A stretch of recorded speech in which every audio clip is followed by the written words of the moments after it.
Probably live now. Yes, it is. Yes, it is. Hope everybody out there. Yes, we are Hello, live. hello. Yes, we are. Hello. Hi, hi, everyone. How's it going? How's it going? Hope everybody's had a good week. Good week so far. I As you have. see, we do have a guest. Um, we are. Um, we're gonna wait real quick. Um, but while we're doing that, let me. Let's see. Uh, We're make not going to wait. We're jumping We're just into this. We're we're going to gonna jump let, right into it. yes, yes. All right. Well, let's do that. Well, we're gonna jump right into it. So I want to welcome all the new people that are tuning in. Welcome, welcome. Thank you. And if this is your first time tuning in, we're a local online news show. We talk about local, national, and international news. I am Aaron Casey. I'm on a quest. Yes. And as you can see, we do have a special guest in the building. Yes, we We do. have Tania Fernandes Anderson running for District 7 in Boston. Um, yeah, we're about to get into it. So please tell us how tell us a little bit about yourself, how you got into politics. Thank you so much, Lana, Aaron, for having me here. This is really exciting. I think, as you mentioned, people that look like us interviewing us, being the Right. interviewee, that is amazing. How I got into politics is that first I ran a campaign in 2018. And initially it was just basically like not knowing anything about politics or more about policies and programming, but not about Right. politics. Right. And then just getting more interested when I started working for Bojiva Main Streets. I would call her partially a mentor, but the previous director there who talked a lot about the policies that affected marginalized communities and Yep. the red tape and the outdated zoning laws and Yep. oppressive different types of methods of accessing service. Just realizing that basically we have to make policies more equitable Right. that translate into programs that are actually effective and transparent and sustainable. And when the opportunity opened up, I said, why not? And Excellent. we're glad Dig it. that you did. Yes, Thank you. yes we are. Yes we are. So I'm going to use that as a segue, as you talked about programs and things like that. And as I searched your background, it's so awesome because you went to the John D. O'Brien High School. So I went to it when it was called Boston Tech. Guys, you look like you're the same age as me, but thank you. So yes, it was Boston Tech. So I'm like, well, I guess, Nice. that's a cool thing. So OB anyway, yeah. Tigers. Yeah, all right. They're still the Tigers, right? Yes. Are they still the Tigers? And Yeah, are they still so Madison? I'm sorry, everyone. So Madison does not exist anymore, right? Because that used to be our rival, was like Madison Park they High. do. When They do. They do. still? We want Ah, Madison to exist. They're okay. still there. Well, I didn't know if they changed their name. Is Yeah, yeah. There's a lot of changes, but no, Madison's still there. awesome. Okay. So I lost my segue. Sorry. Uh, It's all right. You got Programming. it. You You mentioned got it. programming. Let's talk about programs. right. So I read an interview you did, and you spoke about safe spaces. And because we don't have safe spaces for the youth, Black girls, Black boys, the LGBTQI community, it's like a power keg environment. When I was a kid, there were programs and there were camps, and like the Y was affordable. And now I don't even know where you send your kids now for safe programming anymore. If elected, uh, what kind of programs would you implement and bring to a District 7? I think, they think that's a wonderful question. It's a loaded question, and I'll do my best to keep it concise and not bore people to death. I think we have to look at the holistic aspect of every approach that we take when it comes to our youth. Right. We have to look at sort of, the home security or shelter security, our food and nutrition and health and how that's going, our mental health and our resources, academic resources, after school structure, Right. also community, right? More communal supports that exist or don't exist. And if they do exist, how to make them effective Right. or accessible.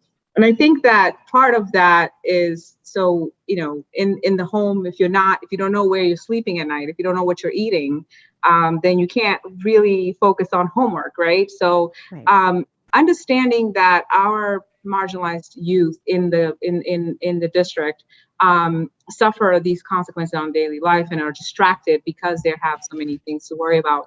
And again, I know that we have a lot of, you know, upper middle class families in the community who are doing very well. Rich families, in fact, Black Right. rich families, in fact. But I would like to focus on our people, and I mean by that I mean the people that suffer the inequities in our communities.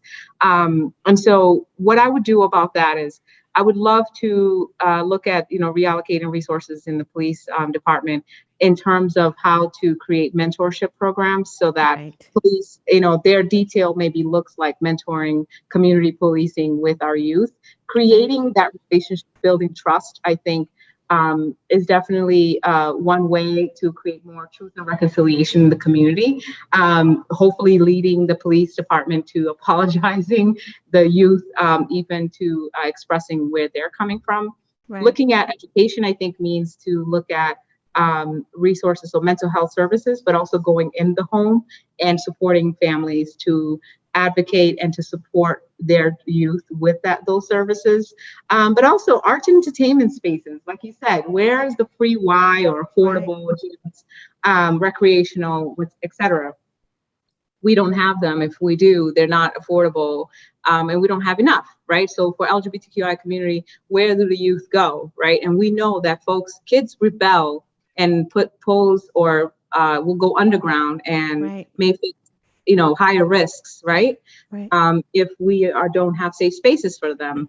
And so I suggest that we look at the empty lots in the city, activating spaces with more arts and entertainment, integrating, you know, 21st century industries with more art so that we can be more inclusive of this after school structure for our youth. I think we'll make tremendous progress if we do that.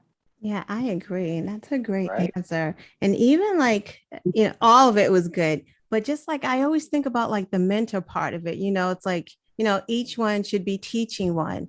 And I was a big sister.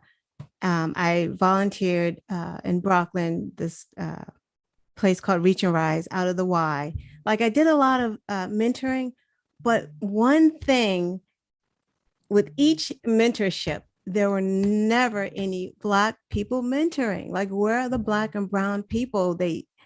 It's just, there's just a big hole, you know what I mean? And that's a I part think, of it too. yeah, I think it's an opportunity there. Like you look at a lot of our seniors who are being neglected in the community have so much resources. We have so many, like a wealth of wisdom in our community. And when I door knock or when I work in human service with clients or participants, you get to learn a lot about people's skills and where they've been and what they know. So creating opportunities, for example, what if you had, you know, art space that you can create intergenerational Right.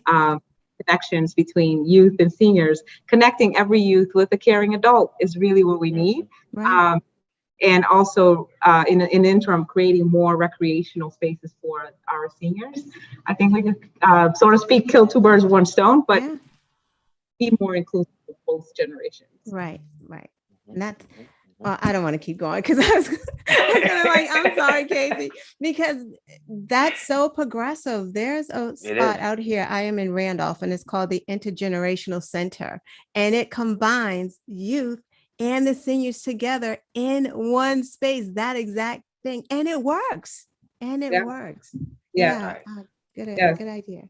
Okay, so affordable housing has been a Massachusetts issue for quite some time. Gentrification and an influx of professionals have made housing prices soar, and quite frankly, also a growing homeless population, as we all know here. What do you think residential development should look like for District 7?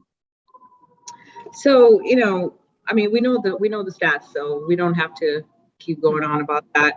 The issue is very serious, right? It's not only serious because it's driving us out, and of course, housing crisis is one of the top priorities for any family. But it's also one that hurts us, for generations, right? Because it connects to redlining, it connects to Willie Lynch, it connects to mass incarceration, it connects to slavery. And then if you bring it all the way back where I was born, right, transatlantic slave trade, where Cape Verde was used as the port.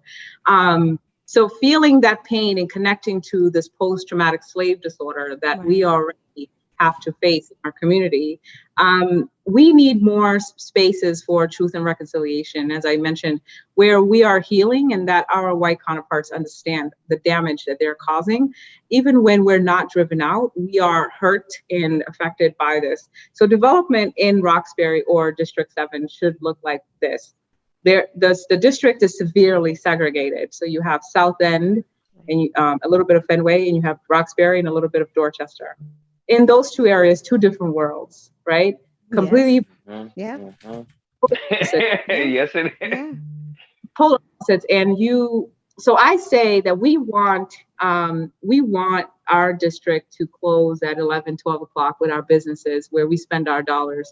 So development for commercial spaces should look like they should be subsidized so that we can afford them. So because we do have a lot of entrepreneurs that are looking for spaces, brick and mortars to be able to open their businesses. Secondly, it should be that we're raising the IDP, so the affordable units, to 1/3 of the property. That would be 33%, as opposed to the current 13% of development. And then we incentivize developers by looking at the city and how we can sort of supplement the differential of what they are saying that they can't profit from this project. So if they say, hey, I'm just this Black, builder, and I want to do a 6-unit thing, and I'm new to this. I don't have all of the equity to be able to do that.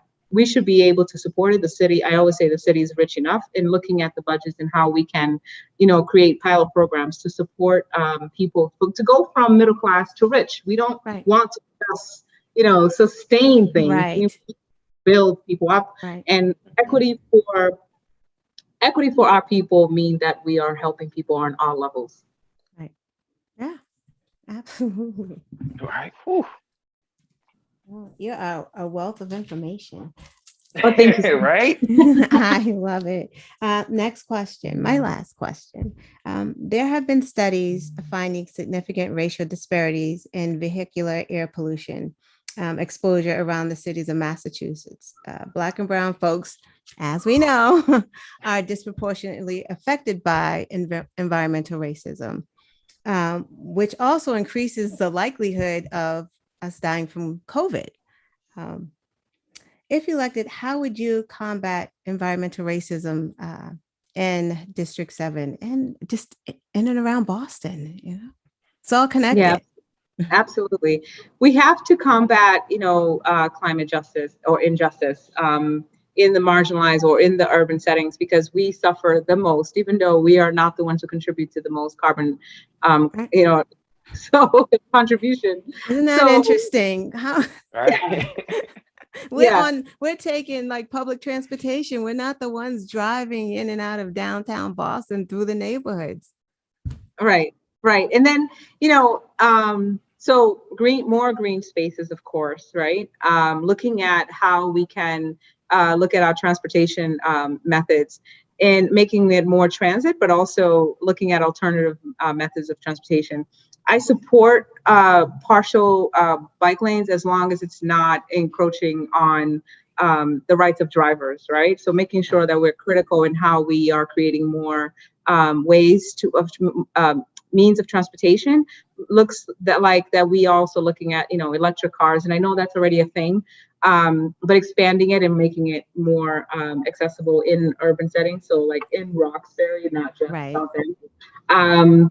But also, more clean energy, more green jobs, more of anything that contributes to reducing carbon emissions. That would be amazing. But also looking at health access, right? How are we taking care of ourselves in combating this? making sure that the folks have like the online resources or meeting with them where they are, campaigning around climate and justice, and making sure that our folks understand fully and have access to those resources. Right. Thank you. Thank you, Tanya. Awesome. What do you have, Casey? All right. So we're going to get right into it. Again, thank you for coming on. Everybody, you're hearing, just like Lana said, she's a wealth of information. She has a lot of great ideas, good solutions. This is somebody that, you know, could definitely represent you guys, understands what's going on, and has a plan for it. So hope you guys are paying attention and taking notes. Again, wealth of information. But on to my first question. We've interviewed a lot of different candidates on this show. Out of all the people that we have, you have constituent service. Can you explain what that is and why that would benefit your constituents when elected? Thank you so much. So constituent service is all part of, it's like mostly constituent service, like the city council role. And making it, I would like to bring back the roundtable, Chuck Turner's, the late Chuck Turner, peace be upon him, roundtable to the community. I would like to make my office so local in Roxbury to make it accessible. I think that constituent service strongly relies upon us making sure that folks have education.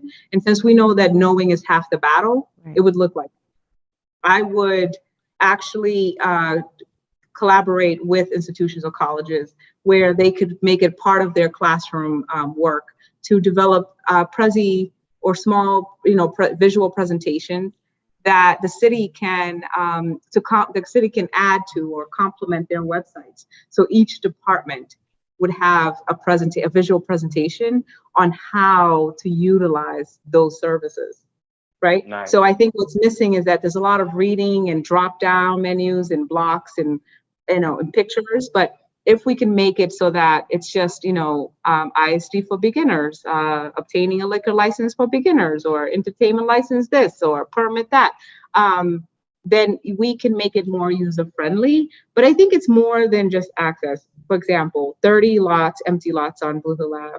If we have constituent service that it's actually offering, to understand how to write up for an RFP, right, request for proposal, to attain that lot, it means that we're also allocating, again, a pilot program or just funds that Black folks can actually say, I would like to apply for that. Here is my, whatever that shows that I will build a responsible relationship with the city, and collaborating with a nonprofit to oversee the process and building, say, a pop-up, barbecue on the lot thing where you actually make money off of it. Like, different innovative ways that we can think together and build our community. But back to constituent service, it's just that. It's about making sure that I'm accessible, that I am transparent, means that, I have an online platform where you can actually monitor and measure what I'm up to. So you can say, oh, I know her job description. I know how to use this person, this public servant.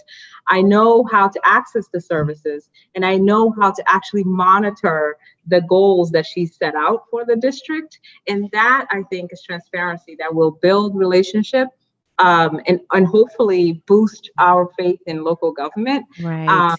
And saying, awesome. I get it. I know what she does. I see what she does. Right. I can actually measure it. It's attainable, it's sustainable, and I can hold her accountable when she doesn't do it, or at least have a conversation and get to accountability. But if we're going to say these political jargons, if we're going to say these things, right, spew out just these narratives, we have to back it up with the actual concrete plan. Right. Whew, that was awesome. And the idea is just to actually be able to see that, because a lot of people want to see the progress. Right. People want to see, okay, this is how it was before, a month, a year. I want to see what has happened, what has been gained, what has been lost. And having something like that, I think, would make people more active politically, make them more aware of who's in office, what they're doing, what the candidate would be would be talking about their platform. So something like that's awesome. And Yeah, then make them trust great. local government again, right? Because Yeah, such a exactly. distrust that of politicians, like they lie, they cheat, and that would just open it up to constituents Absolutely. being able to trust. Yeah. Absolutely. Awesome, awesome. All right, going into my next question. Thanks. And this is, I think you might have touched briefly on this when you were answering one of Lana's questions. I have a small business, and if elected, what will you do for small businesses and Black and Brown businesses? So, a part of that is, so depending on where you live, there are main streets that support with these services. And a lot of the times it's the money. Main streets themselves are not funded properly. So you have to come up with funds, grants in order for it to be compensated in return with the city contract. But if you're a small business, then where do you start? From start to finish, and how do you actually get to a point where you get into a commercial space? Essentially, it's the hardest thing. And as a business owner, I know that it's, the challenges that one faces, with the uncertainty of managing your own business. So I think that the biggest thing for me would be from start to finish, attaining that, the credit line, the funds so that you can sustain your business, but also making sure that resources that are already available that are effective. So I would actually provide that level of like liaison or advocacy, not myself, but my office would, to connect you to those resources so that there's more accountability when, the balls drop. Like, okay, well, I called and then they said this and then they said it in this paper. And I don't know what happened. I never heard back from them. And usually, typically, that's some of systemic racism plays manifest in that way, where we face these red tapes or technicalities. And I always say they always get us on technicalities. Right. And if we don't know how to maneuver these resources or services, we kind of just, give up because we're already inundated with all the other stressors in our life. Excellent, excellent. And my last question, one issue that hasn't been brought up, and again, this is something that you previously touched on. Yeah, touching on everything. Right? You just going. I love it. I love it. Is senior citizens. As a young person, what are some of your ideas to help the aging population? So, seniors have worked hard to build up their career, their lives, to be able to reside in their homes and retire and live the rest of their remaining, their years with dignity, right? Like, how do I retire with dignity and feel, at least be respected for my contribution that I've paid to my community? You don't always see that, and we're terrible. We're terrible as a society when it comes to seniors.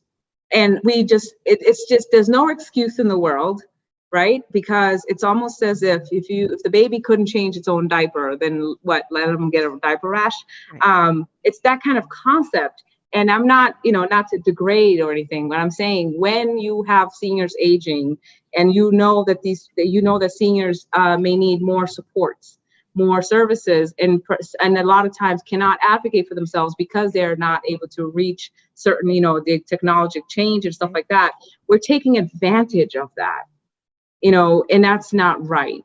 And so I would say that not only do seniors need a jazz club, right? Yeah, they do. Yes, they not do. only, and no one is interested in that because they're like, oh, they don't drink enough or something like that. And people are harsh like that, right? So I am not shy. I don't shy away from having these tough conversations.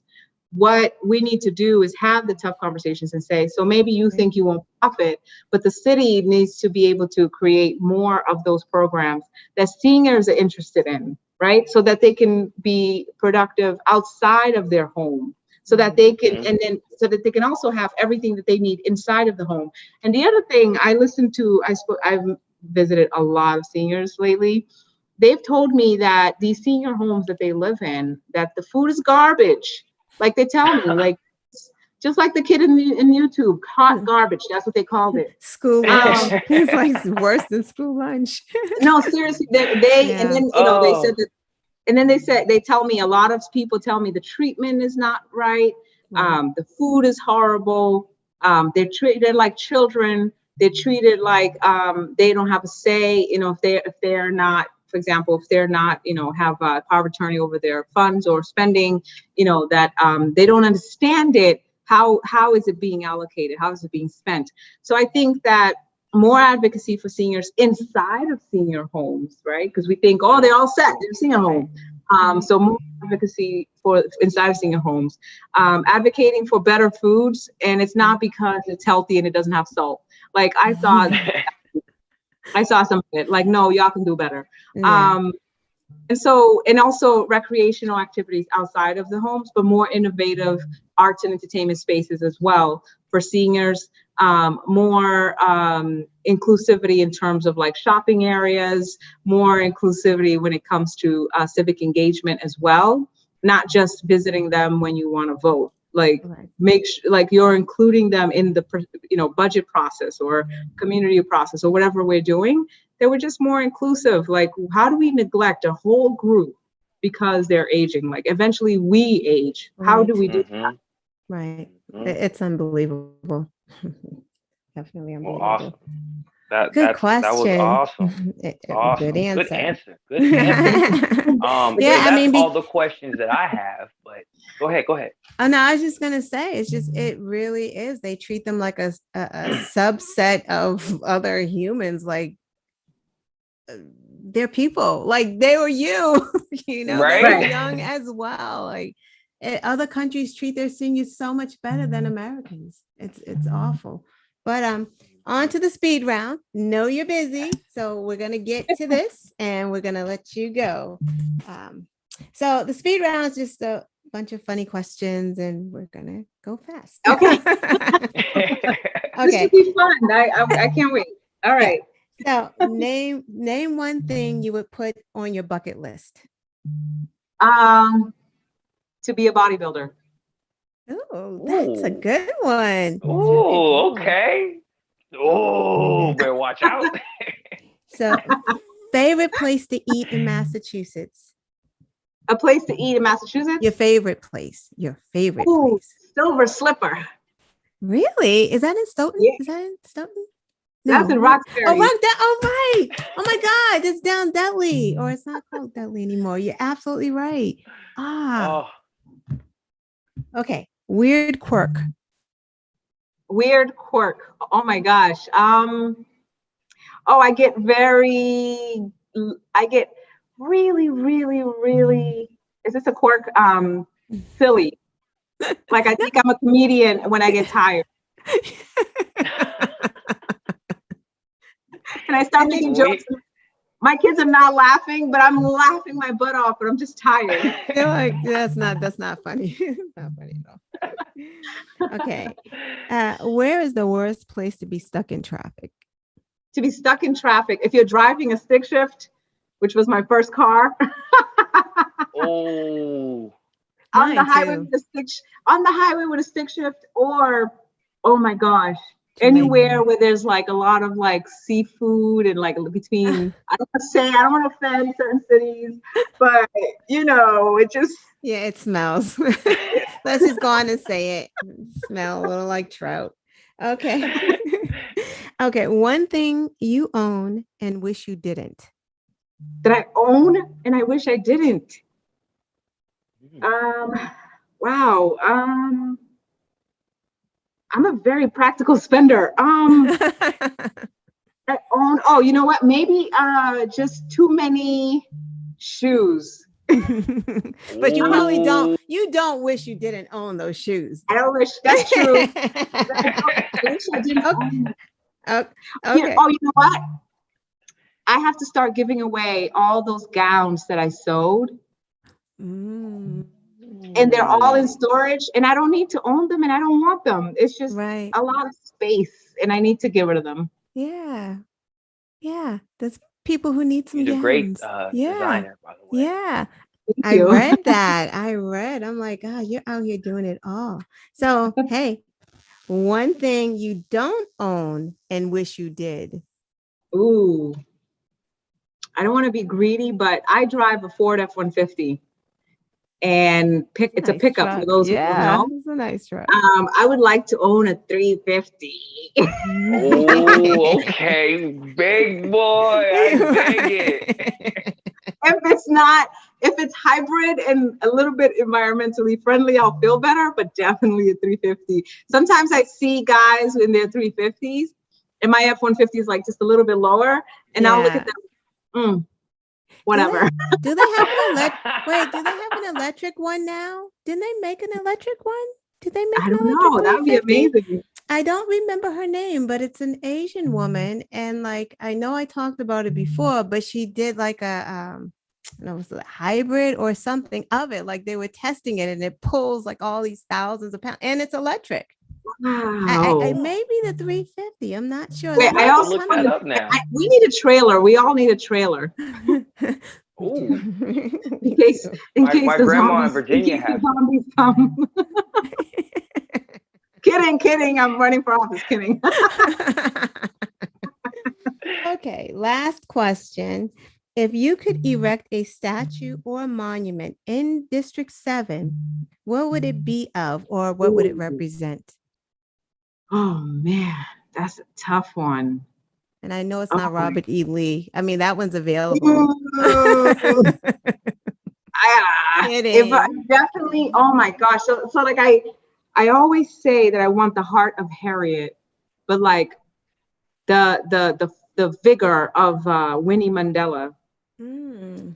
the fighting skills of Titina Sila, right? And even Che in his good times. But anyway, I can't pick one person. I mean, Amilcar Cabral, Malcolm X, Baldwin, MLK. Like, I don't know. That's hard. Can we do a full circle?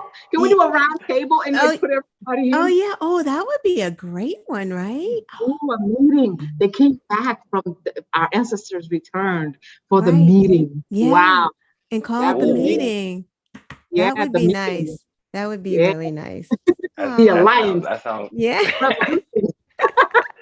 Yo. Wow, that is all that I have. I'm so happy that we sped through this. You have any last words, Casey, before we allow Tania to give her information? Yeah. Actually, I do have one last question. And we talked about a lot. You answered a lot. But with everything that we talked about, or if there's something that we didn't, what is the one thing you want the voters to take away from tonight? The one thing that you want them to know either about you, your campaign. What would you like to let them know? Like, I would say that life is beautiful, and that we deserve everything that our counterparts enjoy and benefit from. And equity doesn't look like equality. So we should be critical and intentional in how we execute our plans, and thoughtful and compassionate to those who self-medicate through mental illness, and be understanding and patience with perpetual dialogue in terms of our healing process, our evolutionary journey, that everything that you are going through, I speak to you, the village mother, the senior woman all the senior women that call me baby at the door, the Roxburians, you're my people, and all the love that I have for everybody who came from the A. We say the A is Academy Homes. That we can actually build together for the African immigrants or the Black immigrants, that we pay homage to African Americans who have paved the way for us to be here, for the African Americans, that we are brothers, and we should unite as one people to get there. And that we should not be cowardly in the face of adversity, that we should join forces and be able to stand firm in the face of the enemy and do what we must and fight strongly, that what affects you in our community affects me and vice versa, and that I am going to fight because my children rely upon the promises that I'm making if I make it into office, God willing, I do. That my mother's home rely on those delivery of those promises, that my community relies on the delivery of those promises, and that we know how to do it. We have best practices. We can be practical. We can do it with love while fighting predatory gentrifiers, and that we can create health access and quality, world-class public education for every child, irrespective of their zip code or background. And that I am here to listen, to evolve, to grow with you, complement my development, if you will. And I would love to fight for you in City Council. And I look forward to earning your vote. Thank you so much, Tania Anderson. And I'm the last on the ballot, but first in your heart, I hope. Yeah, I love it. I love it. Yes. You are awesome. With that being said, do you want to give them your information, because we want them to, donate? I don't know if you need help with your campaign, phone banking, all that good stuff. Everyone out there, like, please, please, please, she's going to give you her information. Look her up. She is bad. She's awesome, and she's beautiful, and she's coming to a neighborhood near you, District 7. Right. Thank you so much. So my website is Tania4D7, 4 numeric, the letter D, 7 numeric.com. So Tania4D7. Same on all social media platforms. I've been running this campaign since April, and have raised the most money out of all of my opponents by 30 grand. So it doesn't mean much. It means that I'm actually working really hard. It means that so this is over 300 pledges. Right. So when you add it up, it's a lot of phone calls, but it means that I am working hard, and I really, really take this personal. It means a lot to me because I love my people and I love my district. I love Roxbury. And you could help me by either making calls. Election day is Tuesday, the 14th, September 14th. So you can help me by door knocking. You can help me by lid dropping. You can help me by ideas that you have that I haven't thought of, by social media posts, by spreading the word, by donating to on my website. Again, or any way that you feel like I want to help Tania. I want to help her because she's going, you know what I mean? I want to help her help people, whatever. Give me your ideas. Call me. My number is at the it's on the website. Like you totally call me and reach me, and I would love, again, to connect with you. Thank you so much, both Lana and Aaron, for having me. Thank you. You are amazing. And everyone, you don't have to live in D7 to help. You don't have to live in D7 to donate, donate to all of the great candidates. And she is a great candidate. Thank you, Tania. Have a good night. Real quick, before we all go, and before we close out, I just want to say all her information will be in the description after the show. So I'll make sure you can go to our website, all the links, things like that. So that will be in the description after the show. Take it away. Yeah. Thank you. Thank you. Thank you, Tania. Goodbye. Have a good weekend. All right. You too. Bye-bye. Have a good night. See you guys next week.